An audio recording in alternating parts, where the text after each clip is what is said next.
তোমার পাথরে দিয়েছি মালা, এত মালা এত ফুল, তুমি ঢাকা পড়ে গেছো। তুমি পাথর না হলে রাগ করতে। 56 বছর আগের এক মধ্যরাতে এলগিন রোডের 3 তলার ঘরে আলো জ্বলছিল। চাদর গায়ের এক ছায়া মূর্তি পাইচারি করছিল অবিরাম। বাইরের রাস্তায় ইংরেজ পুলিশের চর সতর্ক সজাগ চোখে দেখছিল। তার সব সতর্কতাকে বুদ্ধ বানিয়ে তুমি তখন অন্ধকার চিরে ছুটে চলেছ আলোর পথে। দেশের মানুষ, কাক, পক্ষী কেউ টের পায়নি। তুমি চলে যাবার পর 56টা শীত, বর্ষা, গ্রীষ্ম উধাও। তুমি সেই থেকে প্রত্যেক জানুয়ারিতে পৃথিবীর এপাড়া ওপাড়া সব মাটিতে তোমার অনস্বর পায়ের ছাপ। সব রাইফেলে তোমার বুকের বারুদ, সব কুচকাওয়াজে তোমার সেনার ছন্দ। পরশ পাথরের মতো স্বাধীনতাকে খুঁজেছে তোমার অন্তরে লুকিয়ে থাকা খ্যাপা।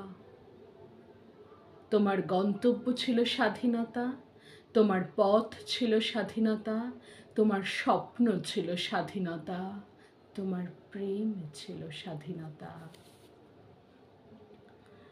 তুমি রক্ত চেয়েছিলে স্বাধীনতার জন্য, তাই তুমি পাথর। যারা স্বাধীনতার আড়ালে চেয়েছিল গদি, চেয়েছিল সিংহাসন, ইংরেজ ছেড়ে যাওয়া লুটের রাজ্যপাটি, তারাই রইল সুখে। ভারতবর্ষের টাকায় তাদের মুখ, তোমার না। ভারতবর্ষের অফিসে আদালতে তাদের ছবি, তোমার না। ভারতবর্ষের সংবিধানে তাদের শৈশাবুত, তোমার না। ইংরেজ গরিব মানুষকে পায়ের নিচে রাখত, আমরা বড়লোকেদের মাথায় করে রেখেছি। স্মাগলার কিংবা ডাকাতকে জোর হাতে সভাপতির আসনে আহ্বান করেছি। ইংরেজ দেশের ধন সম্পত্তি লুট করত, আমরা দেশটাকে বেচে দিচ্ছি। ইংরেজ দিয়েছে চাবুক, লাঠি, গুলি, আমরা দিয়েছি মস্তান, মাফিয়া, নেতা আর বুলি। ইংরেজ দিয়েছে কালাপানি, সেলুলার জেল, আমরা দিয়েছি টিভিতে সুপারহিট মোকাবিলা। আর আইনসভায় আয়ারাম গয়ারামের খেলা। স্বাধীন এক স্বদেশে ফিরে আসার স্বপ্ন নিয়ে তুমি ফিরে আসনি, স্বাধীনতা এসেছে।